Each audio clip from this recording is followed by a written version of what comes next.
ba tonokola ba prophète de Niles na monde prophétique baza ba icône baza ba bibliothèque baza ba référence baza ba consultant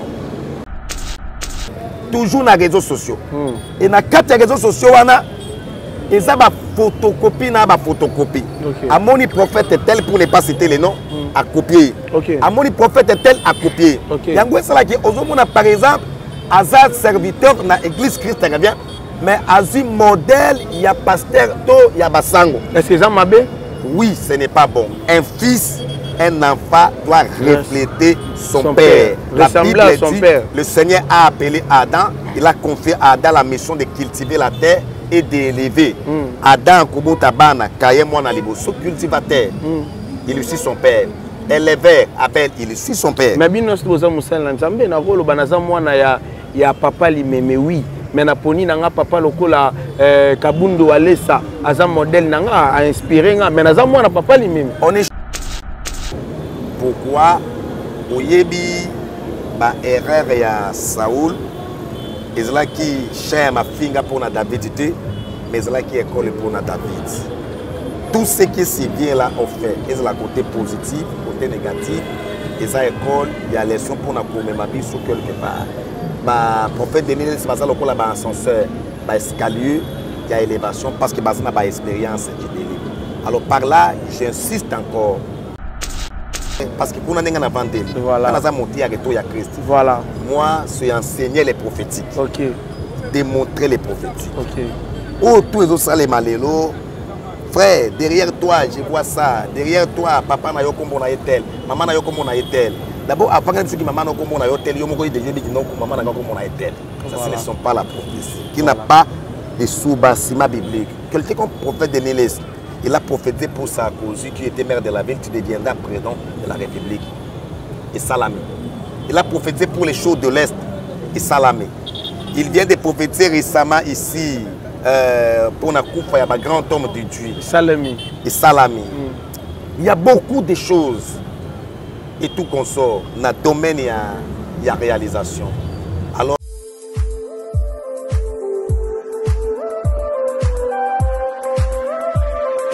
aujourd'hui, je reçois un homme de Dieu, un grand homme de Dieu, un serviteur de Dieu, vraiment, José Nzambe. Nabosolo Nakombo, il y a apôtre César lui-même, l'homme de l'Apocalypse, l'homme du temps de la fin.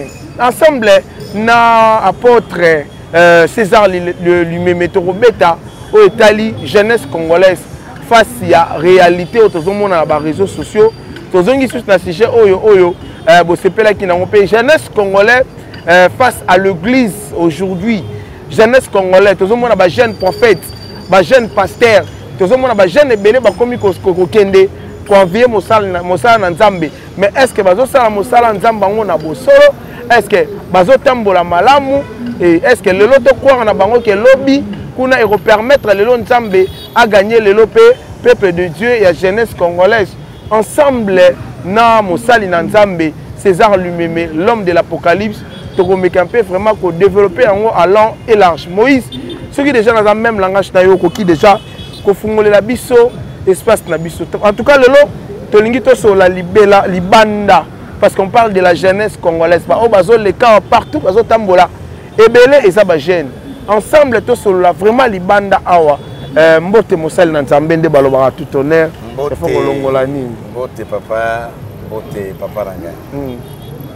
Vraiment lokola papa auti koloba na kombo babengi nga na kombo ya apôtre César Limeme na fonction naza évêque parce que nazo juré ba église moi mingi et puis représentant légal il y a communauté monene Christ arabien au siège na gos na est précisément na Kisangani wana ndeto e planté ba église de lieu nzamba permettra ki tozala na Kinshasa na moment oyo pour na koyape ko implanter l'église Christ arabien awa na Kinshasa pour na ba onyoso boyebi biso bozolanda biso église Christ arabien aza déjà boye bolamu na mboka Kinshasa. Merci beaucoup et pesameli biso tomeka un peu kolobela pour la jeunesse. Je pense que si la jeunesse est tellement vaste parce qu'il faut kolobela yango sur le plan sanitaire, sur le plan socio-culturel, sur le plan physique et sur le plan spirituel. Mais je pense que les lots nous a plus borné, basé par rapport à la spiritualité. Pourquoi toujours par rapport à la spiritualité? Je pense que plus part il y a des prêtres, il y a l'église catholique qui est d'accord par rapport à la pensée. Il y a Saint Augustin, un philosophe de Moyen-Âge, où c'est la foi qui va éclairer la raison. Donc, tant que nous avons la foi, nous voyons d'abord la spiritualité.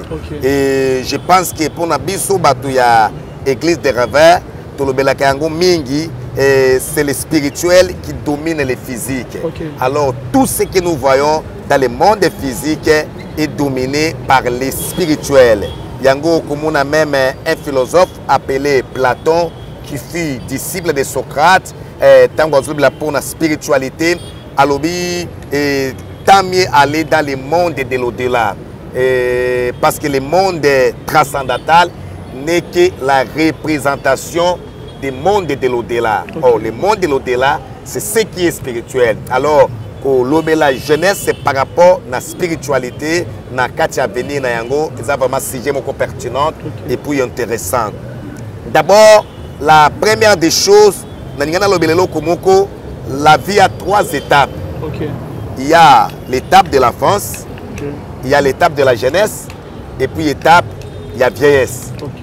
Mais ce que nous devons savoir, fondément, il y a jeunesse, c'est l'enfance. C'est que ceux qui en face, ils ont malade, et qu'on peut s'appeler jeunesse, c'est beaucoup qualitatif. Parce qu'actuellement, nous avons une jeunesse qui est plus quantitative, et beaucoup plus dans la distraction. Mais ce que nous voulons, avoir une jeunesse qualitative. Qualité. Or, pour que toute la jeunesse soit beaucoup qualitative, jeunesse c'est malade, ils ont dépendre en face où ils ont le coup là, fondément na yango. Raison pour laquelle là, je vais profiter même comme ça mes parents. Quelle que soit affection aux anango, les couleurs ya ban. Traiter éducation naie durement. Passion, amour les couleurs ya moana et péquicité au traité éducation naie durement. Parce que ce qui éducation il y a enfance et bébé, jeunesse et côté ngam. Voilà. Et deuxièmement, ce qui en face est un fondement, il y a jeunesse. Fondement, il y a futur, il y a vieillesse, c'est maintenant la jeunesse. Donc, pour qu'il y ait tous dans le futur, nous devons plus travailler sur la jeunesse. Là, je suis tout à fait d'accord avec Jean-Paul II, paix à son âme. C'est un papa qui a inspiré plus la jeunesse, raison pour laquelle on lui appelait même ami de jeunes. Tant qu'il y a en Pologne, après guerre, il y a Russie en Pologne à l'époque, il s'est basé plus avec la jeunesse. Donc pour que tout le futur y a malam, nous devons d'abord avoir jeunesse, c'est moko, il y a qualité. Voilà. Est-ce qu'aujourd'hui, jeunesse, sur 100% il y a République démocratique du Congo. Est-ce que le lot, la jeunesse n'a vraiment en Christ? Ils ont la malam, les jeunes, les jeunes serviteurs, les jeunes œuvrant dans l'œuvre de Dieu. Est-ce qu'ils ont la malam vraiment? D'abord, là, résultat est négatif. Résultat négatif? Oui. Ce qui est l'église, c'est à cause de la jeunesse. Alors, on a expliquer parce que comme dans moment malam. Pourquoi dans le lobby à cause de la jeunesse? La première des choses, nous avons une jeunesse qui se retrouver dans le sacerdoce, qui se retrouver dans le ministère. Mais en réalité, ils n'ont pas été bien préparés pour les ministères.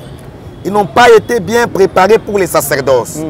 Au moni et l'oko nyos oyo ils ont préparation à malam, tu aussi préparation à malam. Et même ma transformation dans la société parce que l'église c'est aussi une société. Vous voyez, préparation à malam et ma transformation. Mais ce qui préparation à malam ils ont et même ma déformation. Okay. Raison pour laquelle au cours remarquer les lots, nous avons la majorité des jeunes serviteurs. Alali lelo azla qui par exemple chante.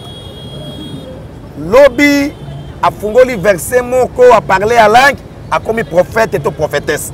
Voilà, tout ça non pose wana. Mais au tu qu'on évoquer le moro. Jeunesse surtout dans la quatre église, il y a ba serviteurs, to ba œuvrant. Faut pas la préparer. Mais bino de ba papa, c'est retour ko ba faut tezo revenir na bino. Bozo préparer jeunesse wana bien té parce que pour le long muto abima ba confirmer de ba ministère, il y a prophétique. To ba confirmer tel qu'apôtre ou bien pasteur. Il faut un azala la père spirituel pe ba chaye maboko. Donc ils ont mon que voilà. Je disais que papa outi koloba awa jeunesse wana ezangi préparation eza formé té. Mais banani basengeli ba former bango. Eza binonde ba papa na bango parce que lelo apôtre limeme aza apôtre ou aza na l'église ebelé ou surtout na kisangani oza koni kuna pesa na ba jeune oyo encadra o pe bobimisa parce que koloba na nyo surtout wana ozomona te faute zonge pa na bino c'est que bozo former bango bien te mais bozo wolisa kobimisa bango yango to mona ba scandale oh. Merci beaucoup. Question na yo ezaya motu ya makasi. Vous savez na eloko nyonso dans la vie pour réussir et pour sa résultat malade, il faut d'abord la conscience. Nous avons une jeunesse qui n'a pas la conscience. Conscience elle permettra qu'un moto à se situer. C'est pourquoi quand je rentre dans la Bible, Adam Liembouma, Ami Coutu, Azani, gloire et Kéi, Aki Abombani Simayanzete, le Dieu omniscient qui voyait pendant que Adam Zoliambouma, Azoya Bengi Adam où est-il? Il n'a pas demandé à Adam pour aller quitter Bissika Adam Zate. Mais où est-il? Azonuka Adam a se situé par rapport à Etanaye. Okay. Vous voyez, la responsabilité, les problèmes, ils abisso batatate. Ils ont le coup là, parents, au beau timouane, au tundier na classe. Un moko a collé à dire que classe est moko. Réussite ya moi na wana, ils ont dépendre na yemoko. Ce qui a collé la classe, a coupé son résultat malam. Mais si a collé la classe, même si on forcé, alors le problème c'est quoi? Nous avons une jeunesse aujourd'hui, bazomi pe sa tenter. Ya ko vanda na se ya makolo, ya ba papa na bango pour que ba encadrer bango, ba éduquer bango. Surtout le baby si mingi lelo, eza génération ya Android. Système il y a réseaux sociaux. Il y a réseaux sociaux na loba. Nous à notre époque, tant que tu bandit Moussala Nzambe fraîche, j'ai été posé la même partie, n'a pas été aujourd'hui. Okay. On passait toute la nuit dans la prière. Okay. Mais génération actuelle, ils n'ont pas le temps de prier, toujours dans les réseaux sociaux. Et dans les réseaux sociaux, ils ont des photocopies, photocopie. À mon prophète est tel, pour ne pas citer les noms, à copier. À mon prophète est tel, à copier. Par exemple, Azad serviteur dans l'église Christ revient, mais Azi modèle, il y a pasteur, il y a Basango. Est-ce que ça m'a bien? Oui, ce n'est pas bon. Un fils, un enfant doit refléter son père. La Bible dit, le Seigneur a appelé Adam, il a confié à Adam la mission de cultiver la terre et d'élever. Adam, Kubo Tabana, Kayemwana Liboso, cultivateur. Il est aussi son père. éleveur appelle, il suit son père. Mais bien nous sommes musala nzambe na rolo banaza mwana ya papa limeme oui. Mais na poni nanga papa lokola Kabundo Alessa aza modèle nanga a inspiré nga mais naza mwana papa limeme. On ne choisit pas dans le sacerdoce, on ne choisit pas les pères. La paternité ne se choisit pas. Ce n'est pas un fils à un enfant, ami pour la papa. Parce que moi, aza Aden, il y a papa naï. Vous avez tel que yo zawana, ceux qui t'ont dit papa biologique, ma ressemblance ezali. Alors, eloko wana, et continue cette distraction, et puis et créer ma rébellion. Aux homona. Et créer ma rébellion dans 4 églises. Oui. Et puis na bongi selo komoko, tu peux choisir papa ou Alès comme mentor, mais pas comme un père. Parce que pour les hommes chrétiens, c'est pendant vous avez plusieurs maîtres, mais un seul père. Vous êtes les fruits de mon apostolat. Cela veut dire moi, as un fruit, il y a apostolat. Alors, actuellement, j'ai parlé de la conscience.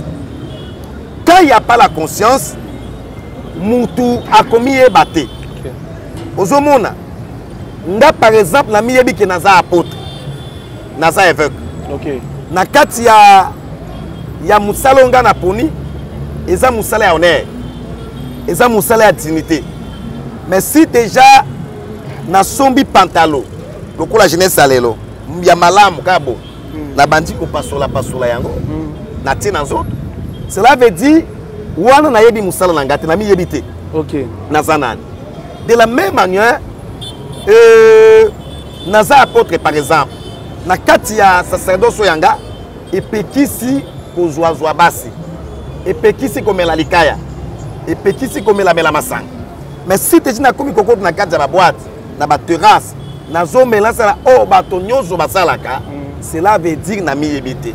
La première des choses, il faut d'abord jeune aye ba rôle na ye na kati ya église, na kati ya société. Ozomona. Ce qui jeune ayebi rôle na ye. Aza jeune pour na nini. Aza jeune pour na avenir ya malam pour na église et pour la société. C'est pourquoi par là na linga ki muke na lobela pour na jeunesse na modèle ya Samuel.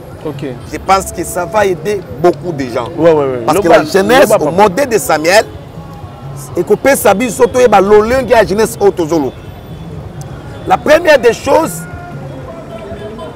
Samuel, local la jeune, a qui d'abord na babot, na adresse au ban cadre kai. Ceux qui montent na adresse, à koye ba akobiman ernin, à kosonga ernin, à kokindewat. Actuellement, nous avons la jeunesse qui ne sait pas akobiman ernin, à kosonga ernin, à kosalanin. Yango zomona mingi batoto na babalabala eloko muke babimi ba créer ba scandale ayebi objectif na yete. Lui pense que scandale ko kende ko bouke tout consort. Mais oyaza na adresse a kosala n'importe quoi parce que si je fais ça tango ko yokana na za mona ya songolo pakala.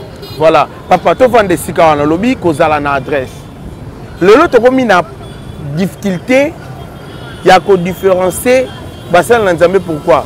Tu es pasteur de la rue. Babimi est belé, basali ya nzambe na balabala. Donc, au komi komona on a radio na tongo on a radio na poko na ba wenze par-ci par-là. Bazoya kana message kaka moko ya Christ. Pe bazoya mingi na ba message ya pesa. Maintenant on lobi ba adresse fixe ezo e banate. Au mona kaka moko azo bimi abandi côté ya chemo radio na ici fa mona kaka moko ko moko bo ba moment batte kaka abimi a radio abandi côté ya bazala ba adresse te net eloko wana vraiment non ozoloba wana eza pe permis vraiment lelo to ndimbela bango nde bazote ya na bakwa wana tout ça d'abord bon cannabiso il faut travailler pour la mentalité, ça c'est un kocha mibe côté mais travailler pour la mentalité, travailler d'abord mentalité parce que mon beko ekoki koya mais ce qui mentalité ils a travaillé ils a passé nyama ata oteli mobeko mais ce qui ont éduqué La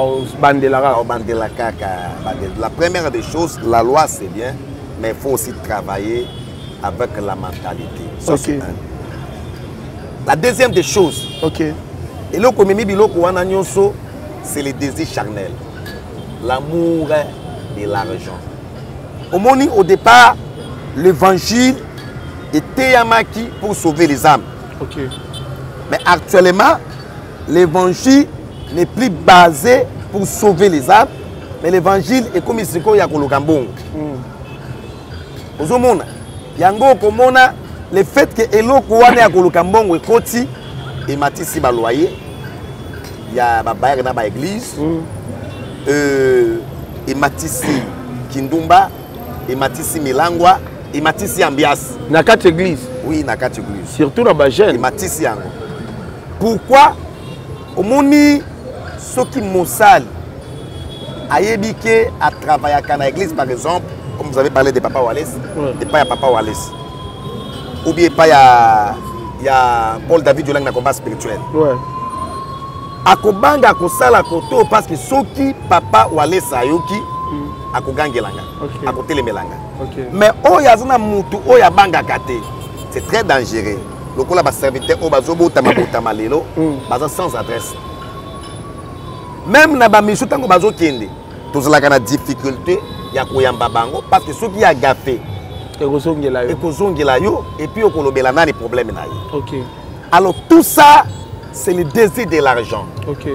La jeunesse actuelle, les jeunes prophètes serviteurs, les fondements de l'évangile, ils ont côté, mais les fondements de l'évangile, ils ont âme. Okay. Et au commun a mutuate na kwa na balabala après avoir côté na kati pe akoti si lokuta aye awa te ibo so belanga Bible. Était awe komina mte. Ezali déjà somba Bible, somba radio, somba boye, to botsa mbongo to somba mabaya to nazo bandiko to église. Église yango pe esila kate. Salabo. Mais mona ke avant banda ko senga mbon asali appel au salité. Oh, tango ba renard bon. Donc appel au sali o to benga gagneur d'âme. Nani akoyamba yesu ba convertir. Lokola nkolo pe mobikis. Ba se convertir. C'est ça l'objectif. Mais ils ne sont pas là. Au cas jamais, nani alinga yamba yesu lokola nkolo pe mobikis. Oh, intérêt à Christ, ils abato ba yambami. OK.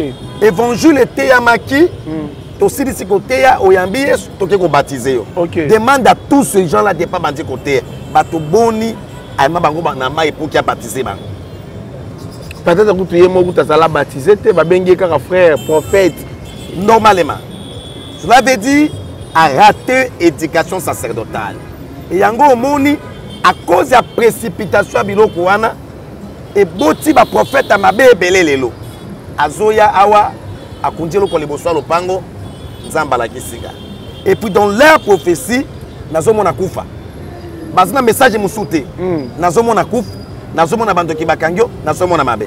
Des prophéties o ezo bangi sabato mais ezo même na repentance. Au cas la prophétie vienne, c'est pour édifier et amener à la repentance. Okay.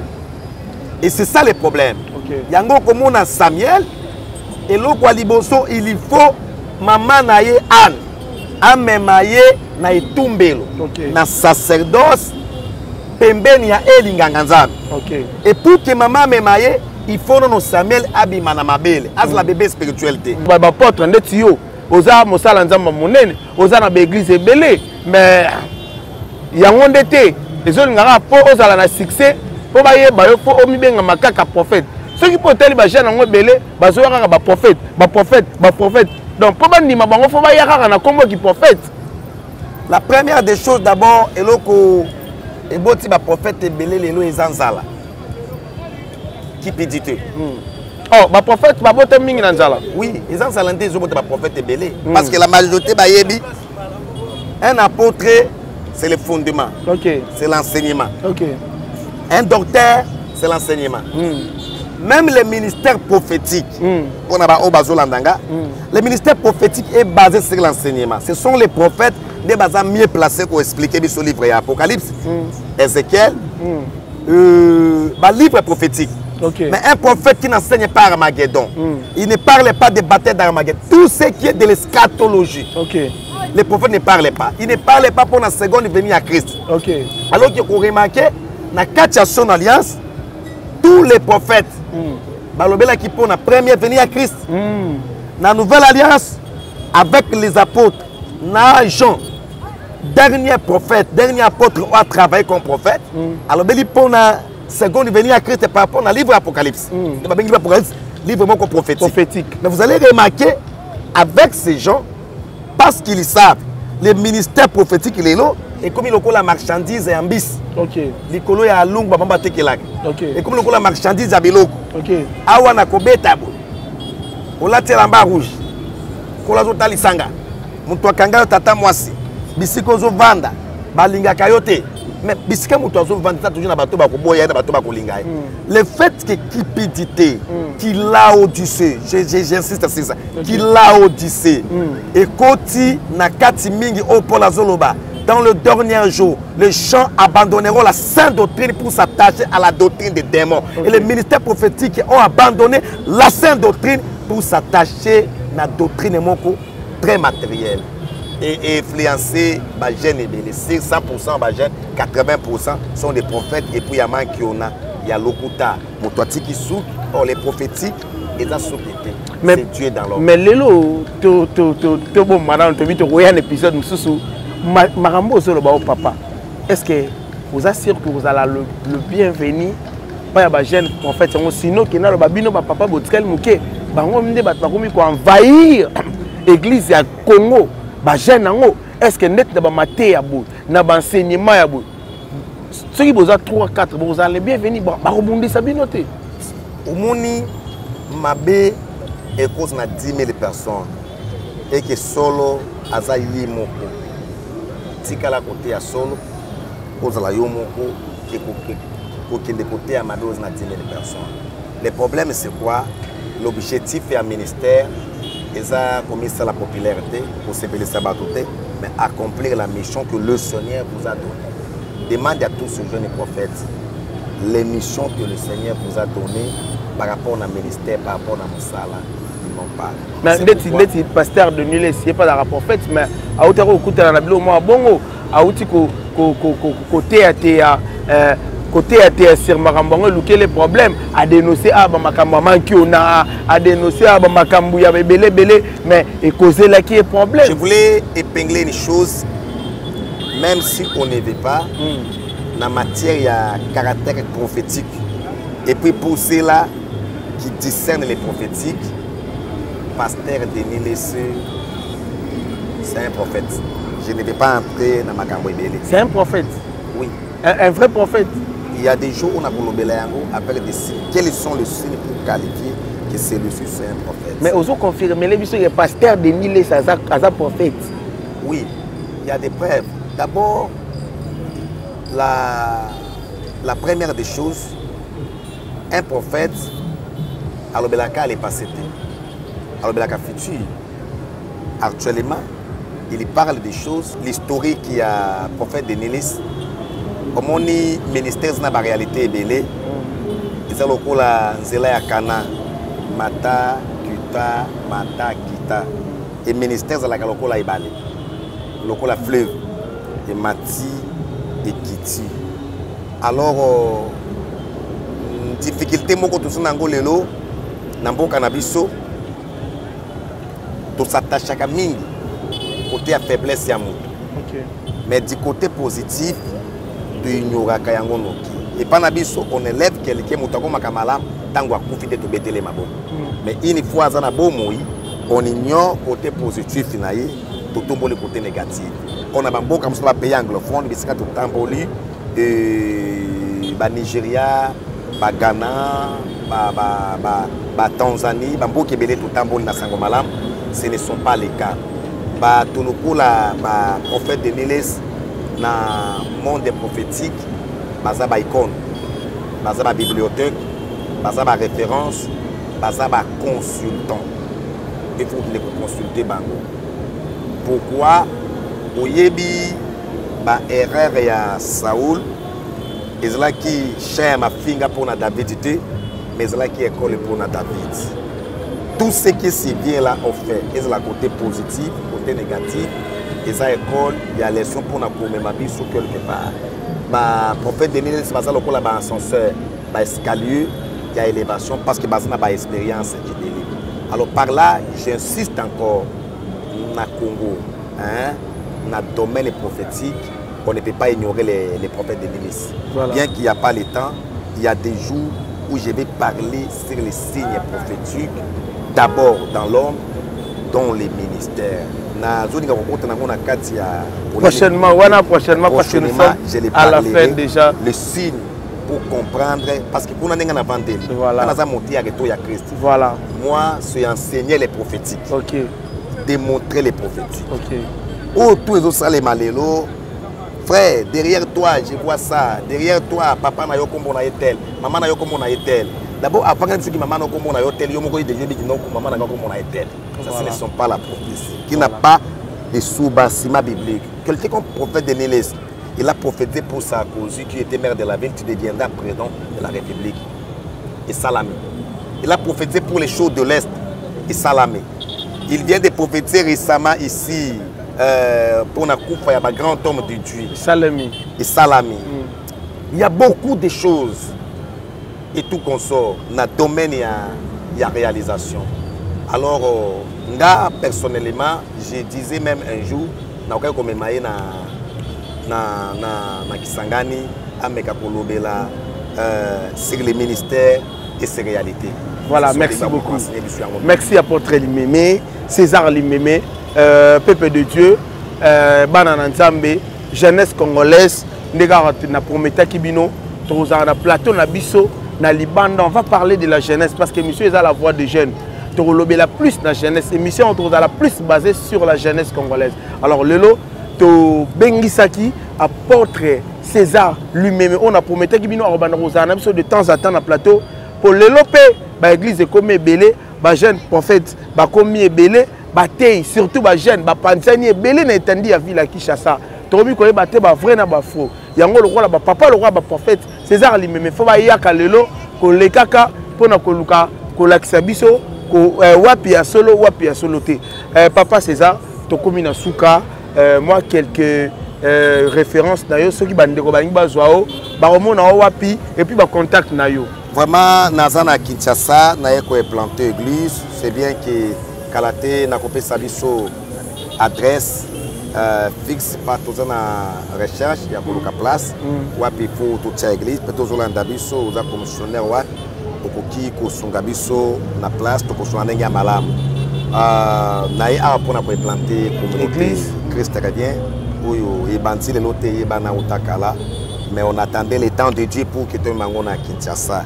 Alors pour le moment, bureau na biso ya monene, ils a numéro ya téléphone pour na ba o tout bazina besoin na biso. Ko benga biso na 084 055 33 51 084 055 33 51 to bengi biso na 081 38 38 488 081 38 38 488. Vraiment, Nzambe apambola bassin Nzambe nyoso na Boka Kinshasa avec Pascal Mokuna, patriarche, Papa voici l'homme. Oyo vraiment na sepela kine yambeli naye, za papa malamu na manière o aborda ki biso na chaîne naye. Papa Kabunji Walesa o dusona kokutana naye, église naye pe yambanga malamu mingi. Mon vieux Albert Kakenza, le patriarche et archevêque, que Dieu vous bénisse. Vraiment, bâti toza de l'humain et belé, patriarche, tous les hommes de Dieu, je suis votre frère. Toye pour na kobundi sabinote, mais toye ko bakisa implice. Bino pour mon habit toye ko bundi sabinote ko bakisa implice. L'intérêt, ce ne sont pas les âmes, mais l'intérêt, c'est les royaumes. Et toza armés à Christ, nous devons faire l'essentiel. Toi, on a besoin de bino bassin dans Zambé.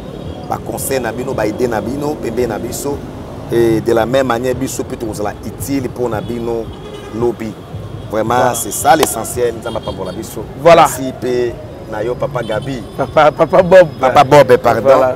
Vraiment pour na kotike la biso esika libota na nzambe découvrir les sons ndambo ya grâce on la tie 4 na biso. Voilà, dans la mission il y a pour enseigner que tout y a Christ et comme même bato na délivrance totale. Voilà. Avec le temps quand on va commencer l'œuvre, je sais que Kinshasa a beaucoup découvert du Sénat. Voilà. Merci na papa Jean-Pierre, merci na maman Caroline, merci na bino surtout pour vous aura chance ya Rolanda biso pour soutenir biso. Tokutani prochainement encore. Si vous avez aimé les prophètes César lui-même, écris-nous, appelez-nous, Torozong c'est la bino. On se revoit à la prochaine. Bye.